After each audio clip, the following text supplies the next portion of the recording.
dari kemacetan Jakarta, dari bunyi-bunyi klakson kotor dan keramaian Jakarta, dari itu langsung pindah ke kota namanya Hamley Bridge. Penduduknya 600 orang. Lebih banyak domba daripada orang di sana. What's one thing you wish other people to understand on how complicated the Indonesian Australian identity could be? Food is survival and community is survival. Food is the love language.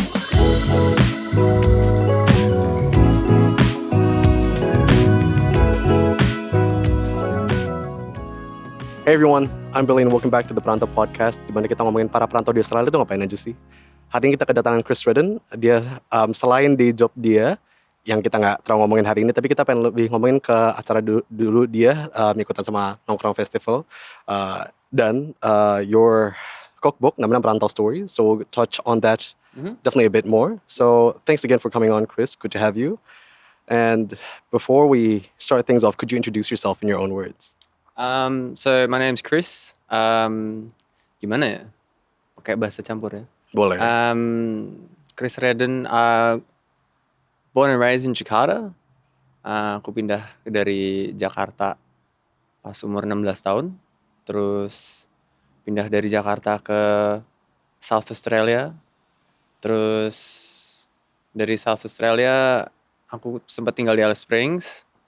Dari Alice Springs balik lagi ke Adelaide. Terus tinggal di Melbourne, lulus University of Melbourne, terus main banyak band, sekarang nulis buku, sekarang kerja dengan pemerintah. Gimana ya? I don't know how to define myself really. I think it is difficult to define oneself just because there's so many facets to our identity gitu kan. Yeah. Tapi mungkin sebelum ke sana, sebelum kita ngomongin tentang kerjaan lu tahun kemarin sama tahun ini gitu ya. Considering that you've spent around a quarter of your life di Indo, terus sisanya di sini gitu kan, about give or take.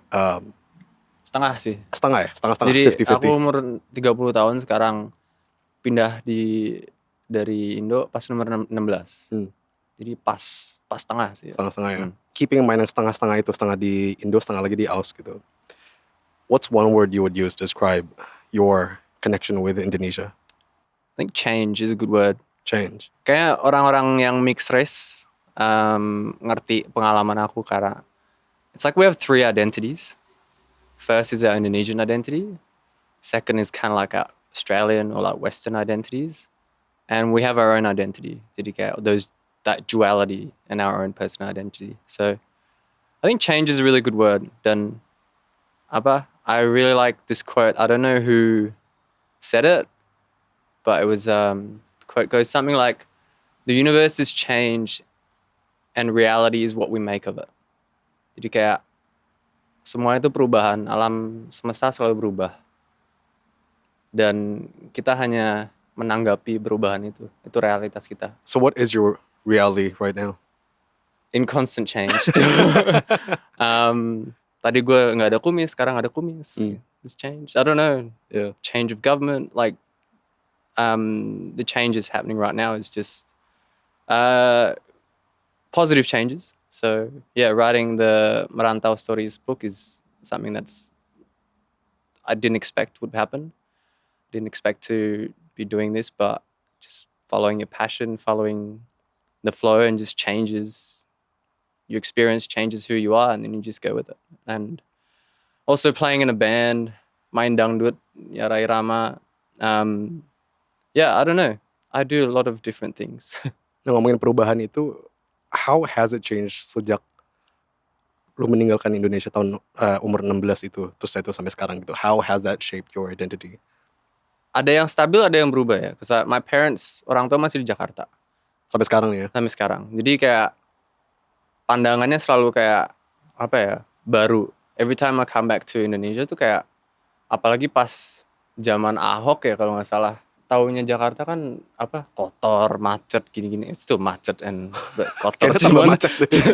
Cuman kayak pas kembali ke Jakarta terus naik MRT itu kayak wow, this is Indonesia. Terus tertib, kayak MRT bersih kan. Terus kayak on time. Terus kayak ini kayak perubahannya, shiftingnya beda aja. Terus I don't know.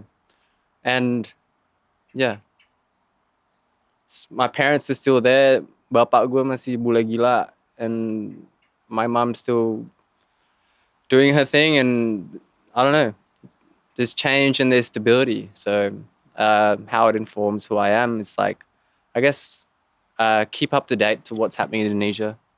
Still have that kind of like kesan, still love for it, you know. I guess that's why I'm doing Merantau Stories and doing what I do, is because there's something special about Australia and Indonesia gitu, kayak we're so different, like culturally, statistically, like dari segi penduduk, dari segi lihat aja kayak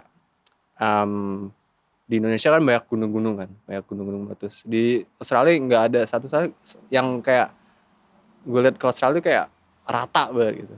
Terus penduduknya jauh lebih kecil, dan karena penduduknya jauh lebih kecil, budaya juga kayak beda sih manifestasinya. Jadi kayak selalu ada negosiasi perubahan, and those changes you always kind of like, I don't know. But I always try to keep to my Indonesian roots.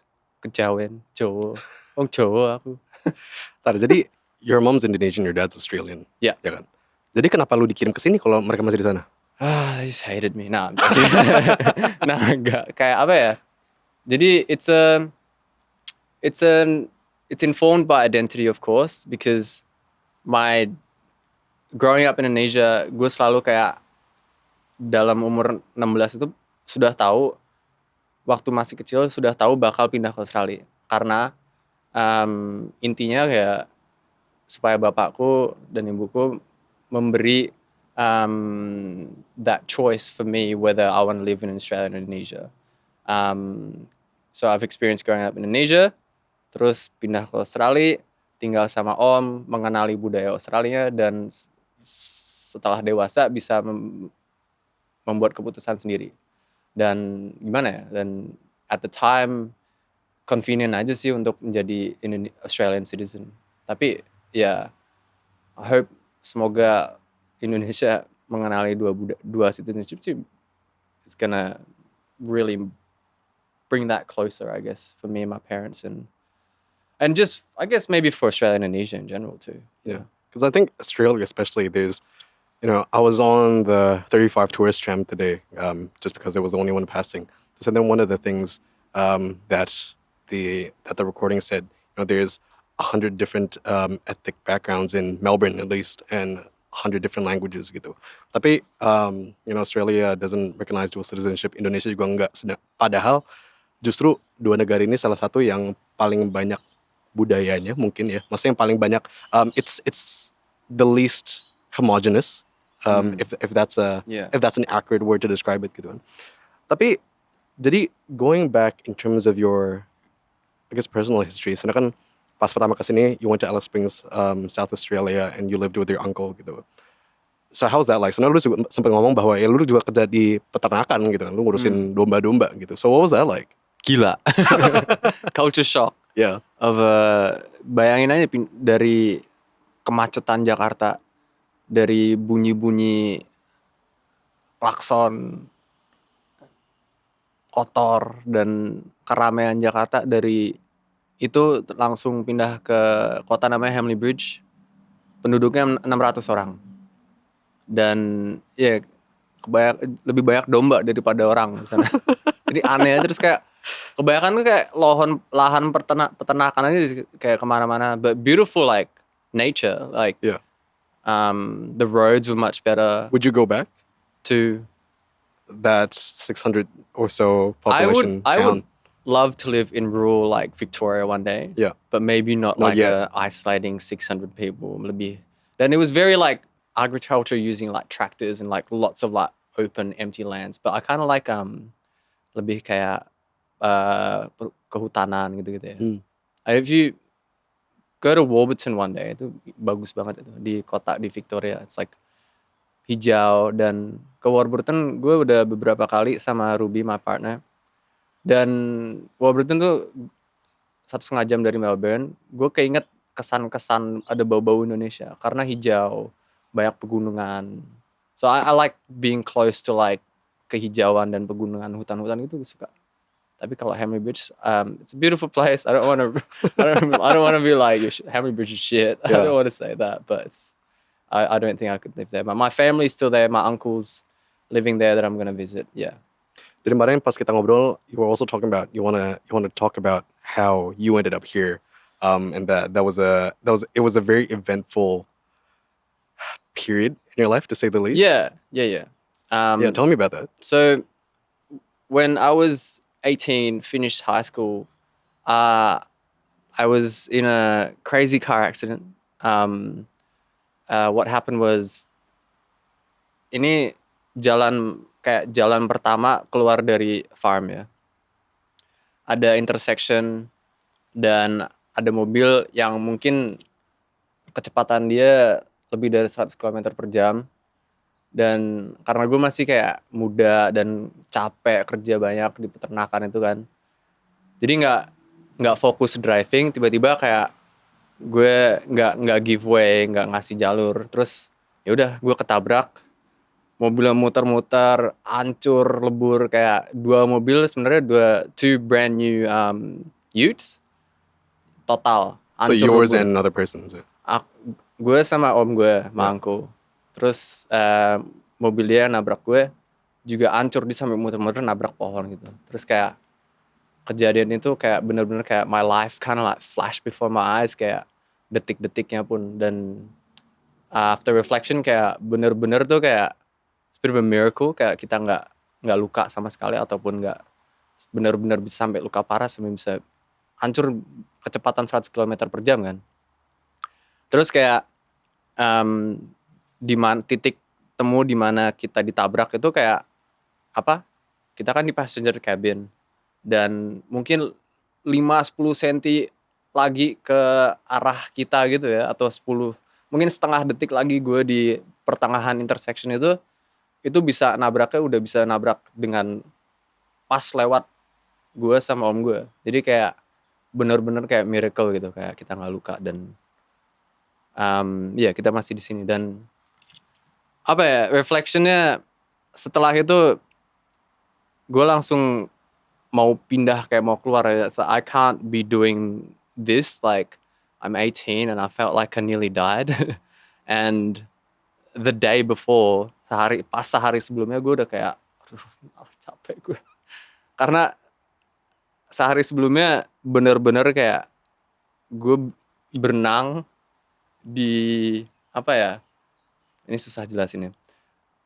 I was like digging apa ya, BAB-nya domba. Jadi BAB-nya domba itu di bawah sebuah bangunan yang ditinggiin, dan karena there's this thing where we shear a lot of sheep at the farm, and the day or 2 days before, the sheep would just settle in the shearing shed and they just relax, so they're ready to get, supaya rambutnya dipotong kan. Dan tiap bulan kita harus kosongin kayak apa ya, yang perpisahan itu biar kayak tainya nggak numpuk lah. Jadi kita harus ada orang yang kayak bener-bener masuk, kayak digging pakai shovel, terus kayak keluarin bersihin biar kayak batasnya bersih. Dan pas gue itu kayak capek banget, gue kayak bau, bener-bener bau tai, dan kayak itu hari sebelum kecelakaan itu. Jadi kayak bener-bener dramatis ya, kayak hari sebelum lu mungkin dalam pikiran lu bisa meninggal, itu adalah hari terakhir lu. Itu aneh banget. Terus gue kayak I need to leave this place. I don't know where. Gue nggak tahu di mana. Terus kayak gue ada tante yang tinggal di Alice Springs, dan teman-teman deket gue yang pas gue pindah dari Australia, gue kan boarding schoolnya di Adelaide, boarding school kayak asrama ya. Dan teman-teman baik yang gue deketin itu mereka tinggal di Alice Springs. Dan gue kerja di restoran dengan tante gue tinggal di Alice Springs dengan teman-teman baik gue. Terus pas kita pindah ke Adelaide, dengan teman yang sama itu kita mulai musik band. Dan karena kita mulai musik band, saking serunya kayak main-main band, manggung di Adelaide, kita sekelompok berencana pindah ke Melbourne, dan karena kelompok band dan teman-teman band tuh aku ketemu Ruby, dan aku sekarang sudah sama Ruby sudah 8 menjelang 9 tahun sekarang. Dan karena ke Melbourne, masuk ke University of Melbourne. Karena ke University of Melbourne, mungkin bisa sampai sekarang kayak bisa menulis perantau, bisa main di band dangdut, bisa kenalan sama kamu sekarang gitu loh. Jadi kayak mungkin kalau kecelakaan itu nggak kejadian, mungkin gue masih di South Australia sih. Kayak pikiran gue kayak ngapain gue kemana-mana gitu. Kayak gue masih ada. Kakak gue masih di South Australia dengan dia punya 2 anak sekarang. Jadi ya bener-bener dramatis itu. It's the second time you've told me this, and for the second time around, I don't know what to say. Yeah, I mean, I feel absolutely speechless. it's a very dramatic event, but I'm thankful that it happened, because I wouldn't be sitting here today with Billy from the Perantau podcast talking about my Perantau Stories book and being here with my cat Darla somewhere. Oh, she's just Ngumpet deh. there, just loafing. It's weird to say. I'm glad that happened because it really taught me a lot gitu aja sih. Ya kalau enggak lu masih bersihin domba. Masih bersihin domba, masih berenang. Berenang tai domba. I guess that's really interesting in terms of that, because you used the word change at the start kan, perubahan itu gitu. Jadi kadang-kadang perubahan itu ya nggak bisa kita atur, dan kadang-kadang emang terjadi aja gitu kan. It's it's up to you on how to make the best of it gitu. Tapi you have to do something when it comes gitu kan. So I'm glad that you're still alive. Amin. That you're Amin. that you're here that you're here and able to talk about all the wonderful things that you do gitu. Dan tadi karena lu sempat nyinggung Merantau Stories juga gitu. So it's, I guess in a nutshell, it is a cookbook gitu kan, that you co-wrote with Ruby as well. Merantau Stories is Creative Australia project. The main people in the book is Natasha Salim. Kenal. Shout out Natasha. Shout out to Natasha Salim. Emil Raji, he's a photographer. And Ruby, my partner, she's helping with the book design. So a team of 4. Right? Yeah. So I guess before we actually get into the team behind it, and the actual physical product, has cooking always been a part of your upbringing?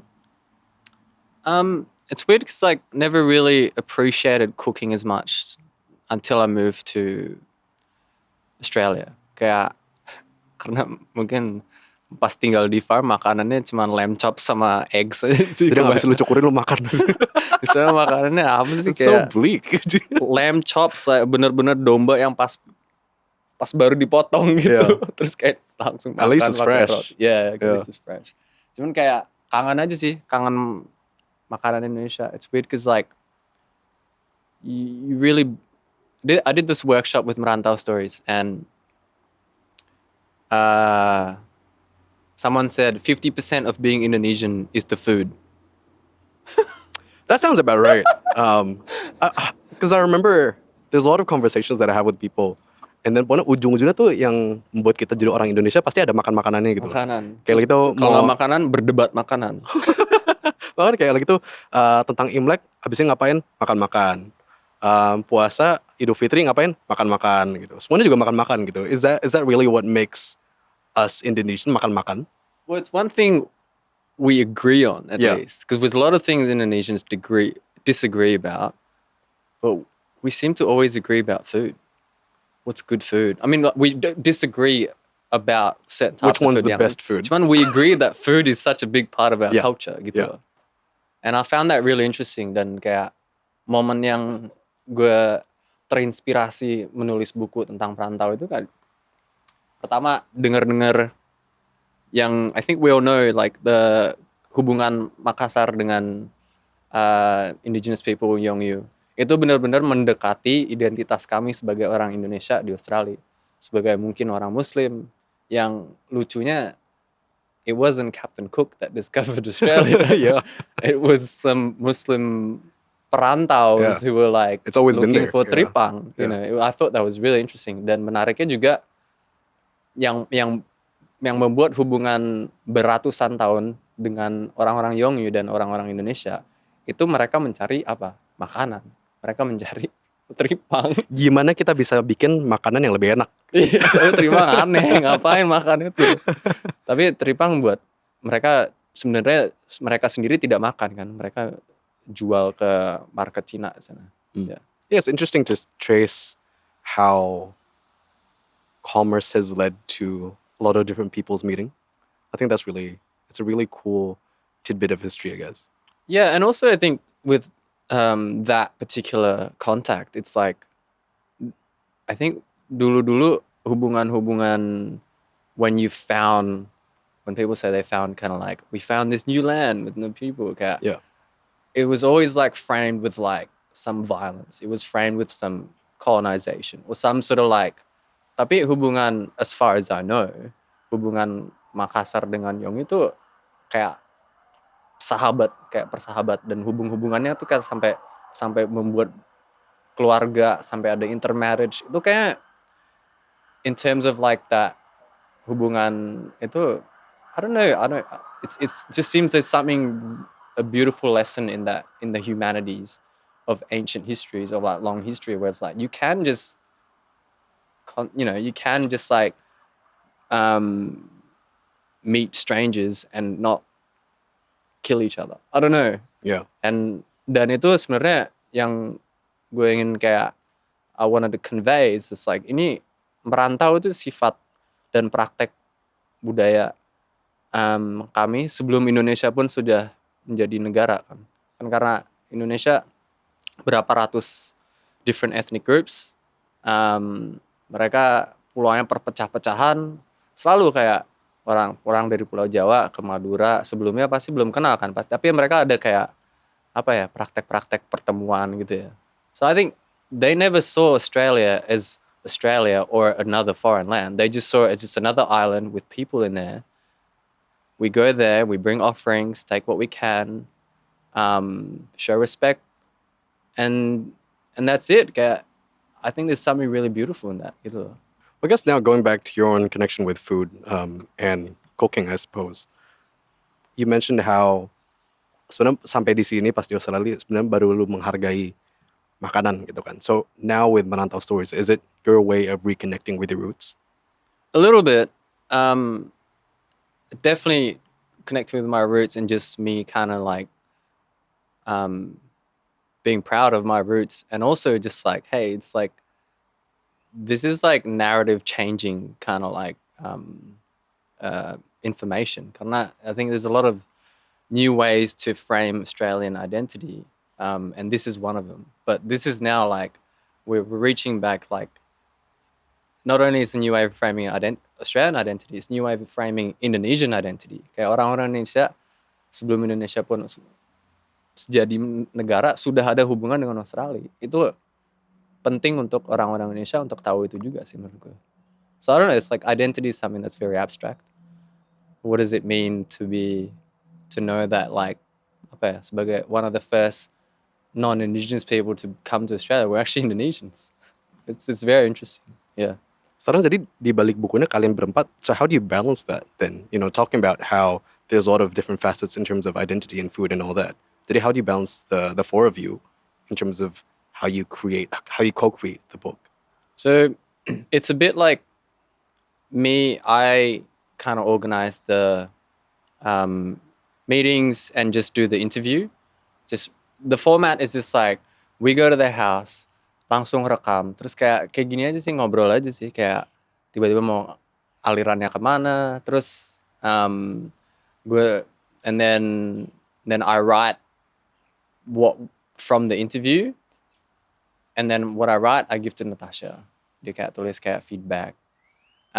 Emil does the photography, and Ruby does all the book design, sort of like so it looks nice. And we're gonna print it in risograph. Itu kayak it's like a different old style of printing, yeah.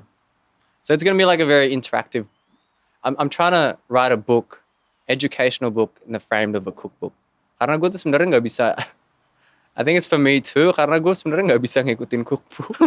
Kadang-kadang gue kesel kayak ngeliat cookbook terus kayak I like watching videos when I learn how to cook something. Yeah. Tapi kalau cookbook gue kadang-kadang malah kesel gitu. So maybe it's for me to just like learn how to use a cookbook No, by that's completely writing fair. it. Yeah, I feel like, at least for me, I think watching videos is just easier because so you can much follow easier. along. Yeah. And you can see how they do it, not just the steps.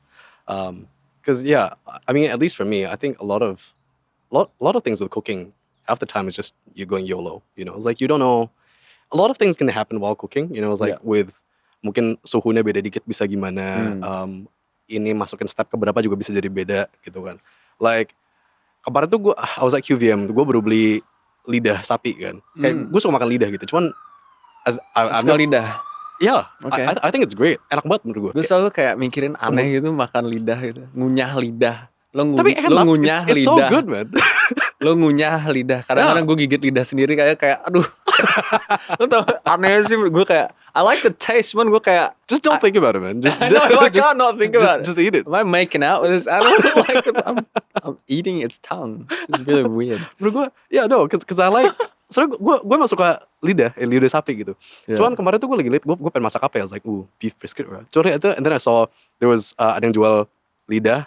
There was still the one with the skin on. Now that looks a bit disgusting because like it still looks like an actual tongue with all the taste buds still there.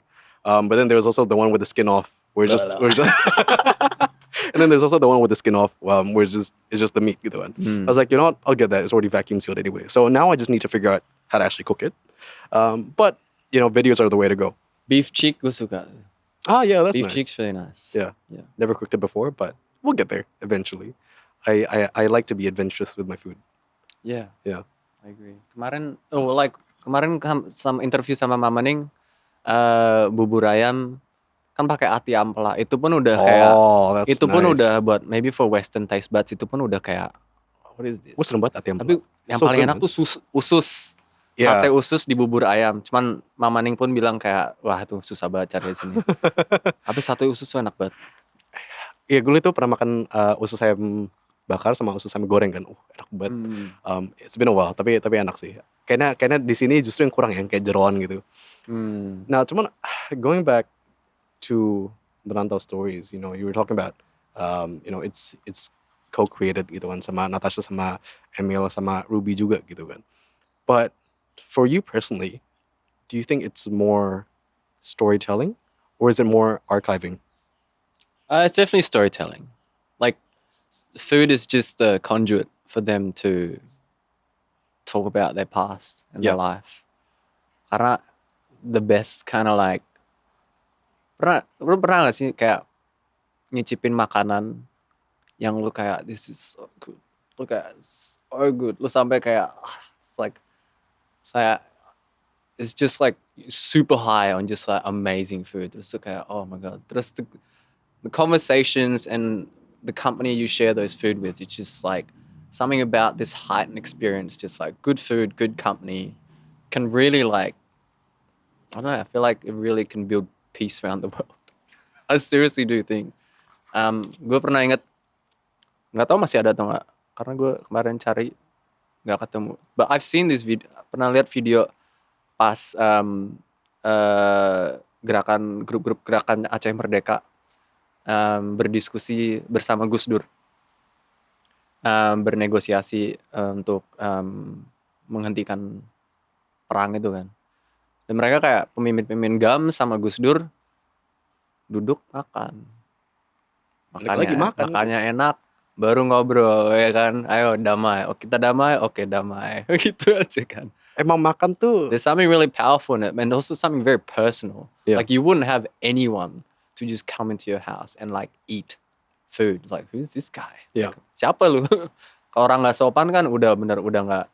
There's something not gelling here. So there's something really intimate about going to someone's house, they cook, makan, terus ngobrol aja. And ada sih kayak guiding questions, cuman kayak bebas aja sih ngomong. And then I guess that's the job for me and Nat to just like extract what we can out of this gitu.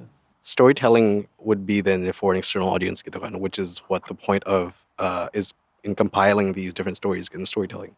But then is there also a part of it where it also aims to store those memories for future use? Yeah, I mean, the data is there. Like we did some filming as well. Like Yeah. so, I don't know. It's there for it to be used for some other format if we have more budget, if there is more interest. So the idea is like make the book, put it out into the world, and if someone reaches out and wants to do something different, we can revisit, do it, turn it into a different art form. Bisa sih.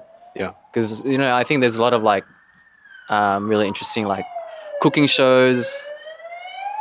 Let's wait for it to pass. All right, we're good to go. Kalau ada cooking shows atau I think misalnya if there's like a camera crew kalau benar-benar masuk ke rumah terus kayak lebih candid gitu kan itu juga menarik juga sih. But I don't know. For the moment it's like just this book and there's gonna be the reason why it's a book karena orang mungkin it's good gift I think.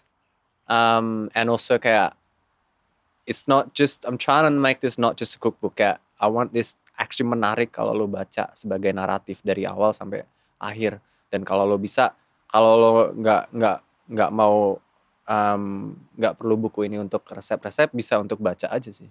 Tapi kira-kira orang non Indo gitu, do you think what kind of reaction or emotion do you think they'd get from the book if they read it?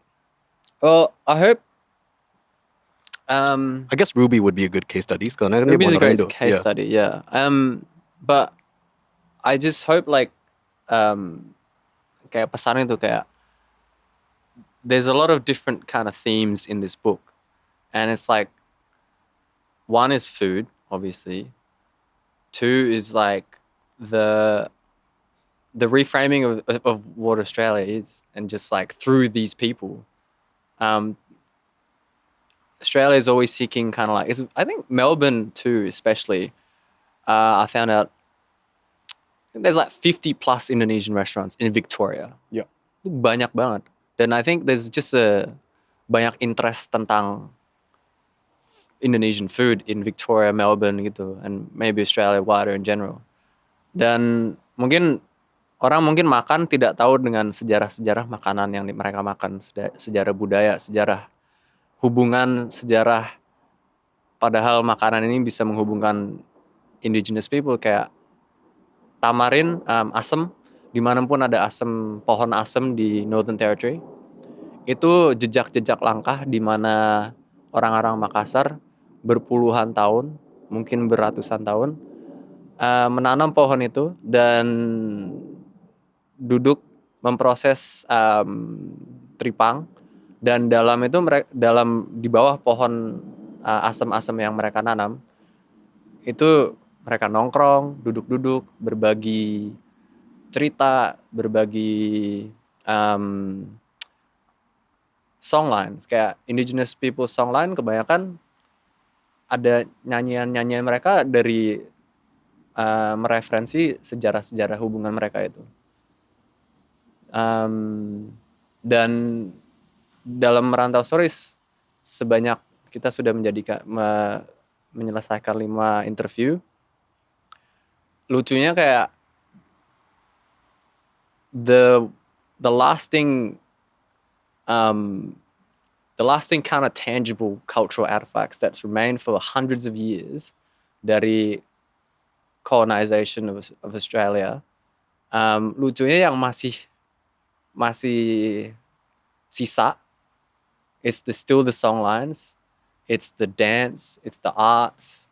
For hundreds of years that survived. It's the food, it's the food recipes. Jadi menarik aja kayak beratusan tahun kayak colonization and modernization experienced by indigenous peoples in Australia. The ones that's lasted is intertwined with our history too. Itu menarik banget sih. Dan nanti lihat di buku Merantau kita bisa lihat kayak how these people are like still like doing that. The people that I've chosen are like passionate about community building through food. Mereka invite orang-orang. Kayak gue udah kenalan banyak orang gara-gara diajak makan bareng. Saya, ini gue masak, ya datang terus kenalan sama orang Indonesia lain, kenalan sama orang bukan cuma orang Indonesia. So food is survival and community is survival. Food is a love language, and bedanya, yeah, I don't know. It's just there's a lot of different themes that I'm trying to capture in this book, but I'm trying to find this narrative through these people, and I hope people will find that really interesting. Now let's break down that community survival bit, because I feel like that's something that uh, a lot of people who migrate to somewhere else gitu. I guess in this context orang Indonesia yang ke Australia gitu, para orang yang merantau gitu kan. Because that sense of belonging can change, and oftentimes it is a question that a lot of people tend to ask themselves juga gitu kan. Makanya kayak nyari komunitas itu penting gitu. Sebenarnya komunitas itu juga di mana kita bisa refleksi diri, di mana kita tuh sebenarnya siapa sih gitu kan. What values do we stand for? What do we want to see in this world gitu. Dan di situ yang komunitas ada gitu. Makanya lagi tuh kan pas awal tahun lu juga ikutan nongkrong gitu kan, which was in the planning since last year gitu. A wonderful group of people who organized now the second iteration of nongkrong. So now in terms of building that community, you have the people organizing it from behind the scenes. You also have people who attended the events, because it's not just one festival, but it was a series of events Programs, throughout, I think, almost 3 weeks, right? So throughout those 3 weeks, what was that community like for you? What did it mean for you? It was just it was something so special that I can't really put words to. I remember Fed Square event at Nongkrong. A lot of the crew was running on 3 hours of sleep. yeah, not much sleep, and we had programs back to back. In 1 week, I think at one point we had 3 programs, and then the Fed Square. It's there's so much work. Cuman gue kayak kagumnya tuh kayak we're all just doing this with just so much of our passion. Kayak we just need to get the job done, and it was nothing nggak ada kayak nggak ada perselisihan gitu, nggak ada sih. We just someone needs help, we help. Kayak kayak orang udah lu istirahat, nah I'll do this. Kayak kemarin sampai packing up-nya sampai 1 ton mungkin lebih teh kotak. Truknya dipenuhin teh kotak semua itu, terus kayak again running on 3 hours sleep. Terus hari sebelumnya gue main dengan Yara Irama di Muni Valley Festival. Terus orang-orang lain juga nongkrong is not their full-time job either. Mereka one of them's riding because you're not getting paid for it. Well, we have enough to cover, I guess, Yeah. but we're not really getting paid for it. Yeah. Yeah.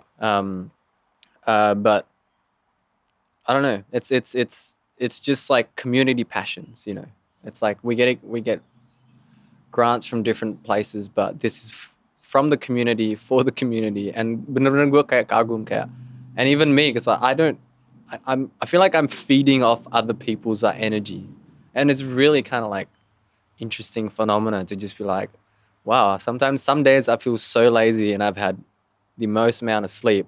Terus kayak doing nongkrong fest gue kayak malah lebih produktif gara-gara ada gotong royong ya kan. So I don't know, that was really beautiful. Do you think it also comes from a place of yourself searching for a community?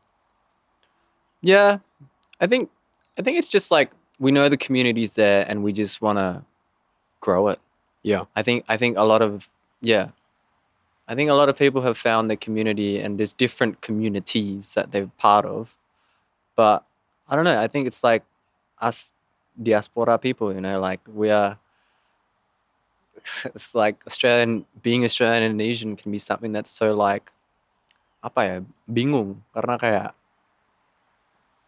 to be someone who's to be Australian is to what? To be Australian is to be Indonesian is to what? Kayak orang kayak bingung gitu kayak. So our identity is so confusing.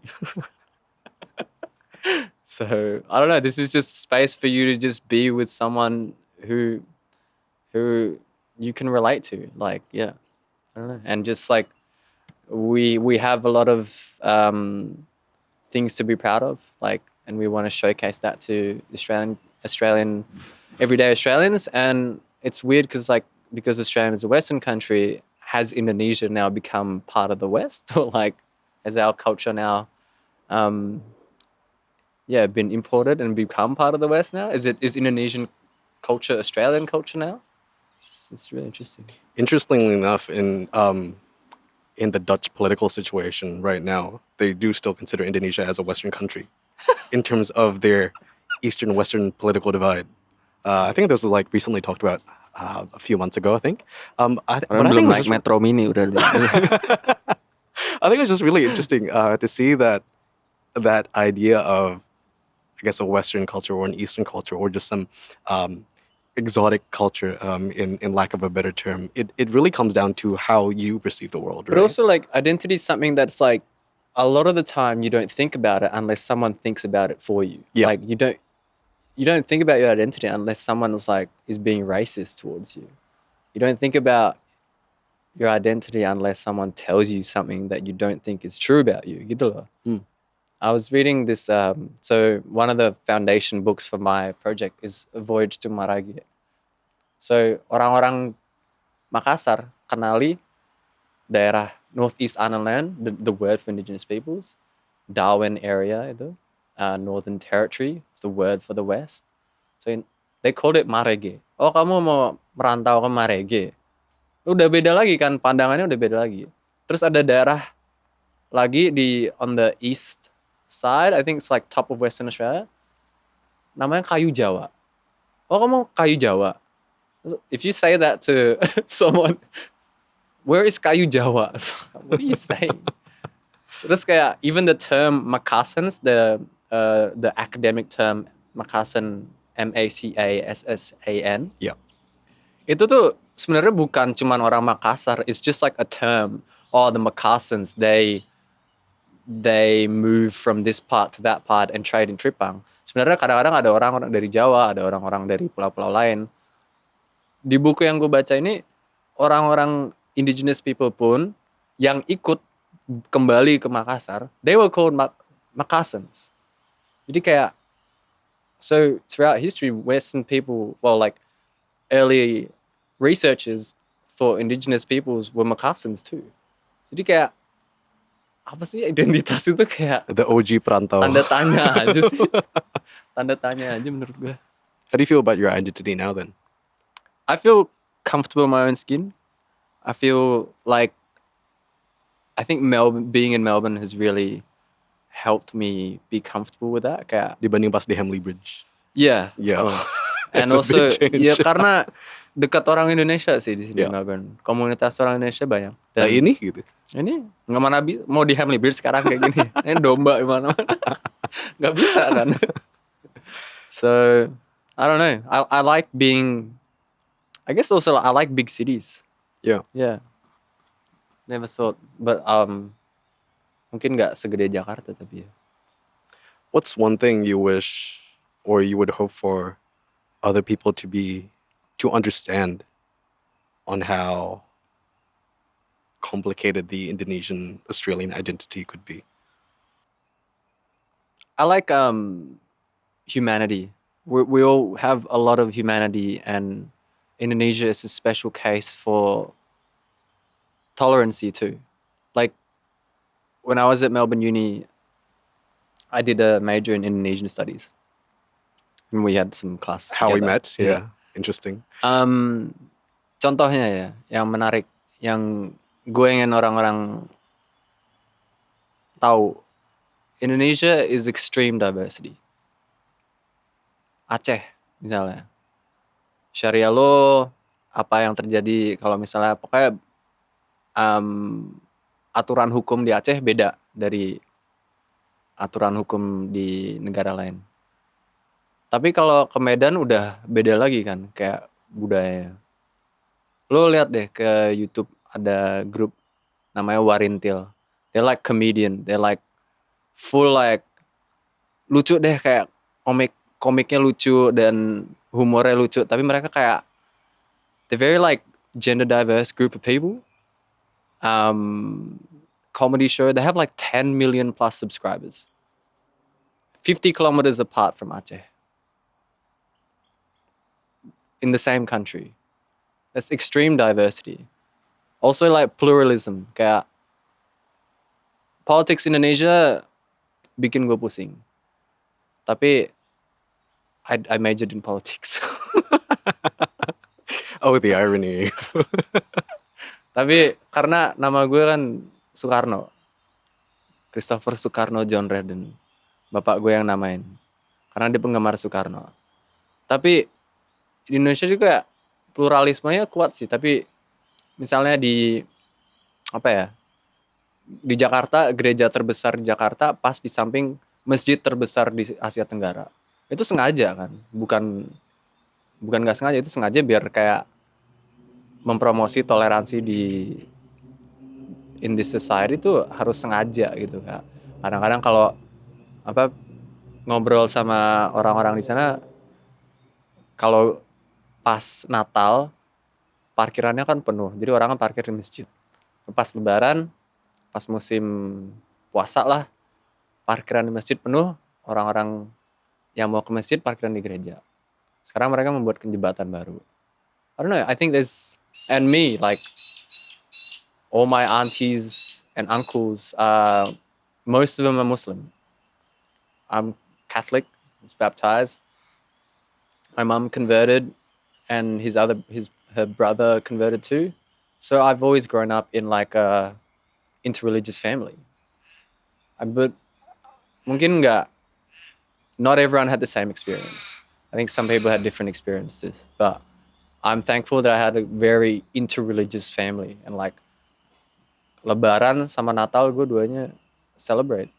So Yeah. I don't know. I guess I want people to know that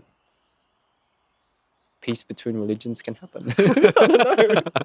And people can be who they are. Yeah. Mungkin kayak cenderung ada mungkinnya orang the Westers, they view Islam, they view Muslims by what's happening in the Middle East. Selalu. It's always defined by what's happening in the Middle East. But Indonesian Muslims are very tolerant people, like amazing people. And it's like, yeah. Yeah. So humanity. It's humanity. That's Like the takeaway. Sukarno is a humanist. Yeah. Very humanist person. So we need to bring that back, I think, with a lot of politics of the world today. Capek gue. Interesting time to be alive. It is. Grateful for it, but yeah, berjuang lah, you know. Yeah. Okay, I think that's a good end to wrap up the podcast. Terima kasih. Thank you. Thank you for sharing your stories. No problem. All the best with you and the Perantau. Take care.